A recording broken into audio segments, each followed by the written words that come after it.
Good morning, Rocketeers. Welcome to 2.5 SEL Week 4, Day 1.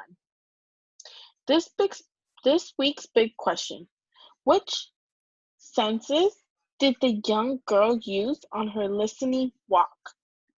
How did she notice so many sounds around her? Have you ever felt like moving, stretching, or walking has helped you to calm down a strong feeling?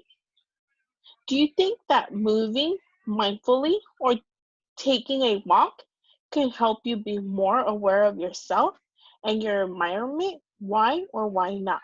Now, Rocketeers, I want you to let's take 3 minutes to pause the video and comment down below on your comments. Share. Think about our stories from last week. What does it mean to be present? I wonder who remembers what it means to be present. Who can remind Miss Daisy?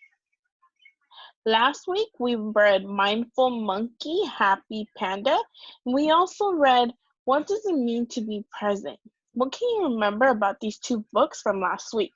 Comment down below, Rocketeers. Review. Getting to know your brain.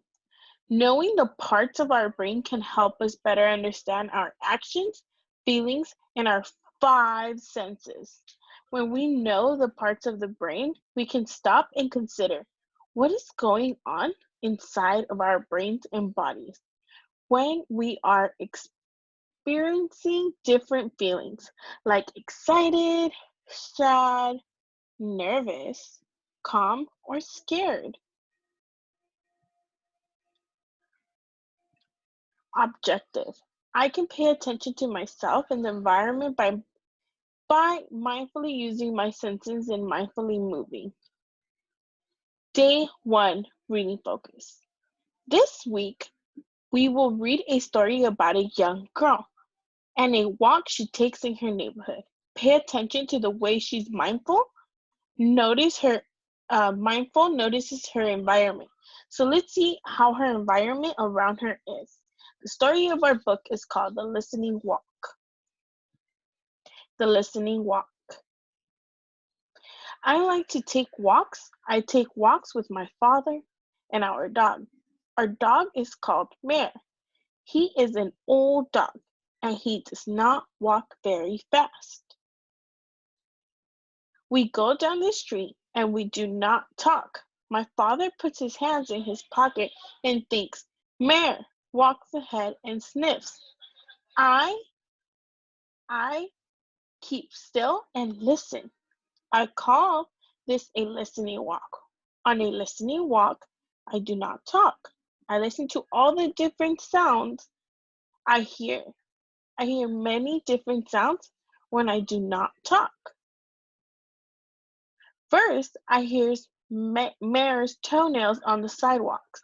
Mare has long toenails. When he walks, his toenails scratch the sidewalk. They go twick, twick, twick, twick.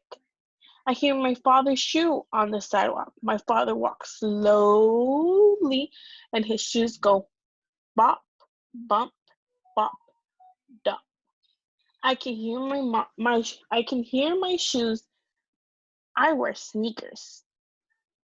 I hear all sorts of sounds of a listening walk on a listening walk. I listen to the sounds I never listened to before. I listen to the lawnmowers. Lawnmowers are noisy. A lawnmower makes a steady, zoomy noise. It goes like zoom. Now, Rocketeers, day 1, think about the text.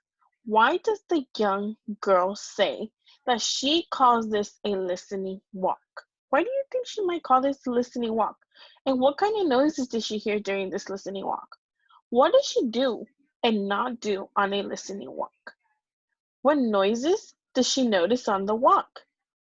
She says the dog, Mare, does not walk very fast. Does this seem to bother her on the listening walk? Rocketeers, I want you to take 4 minutes to talk to your parents about these questions. Talk about them Write them on a piece of paper or comment down below so that I can see what you guys thought about this story and answer these questions on the comments down below. Closing. Why is the young girl taking a walk? Do you think she is being mindful or unmindful? Think about how she is using her senses today. Today, you can use your senses to mindfully notice your environment.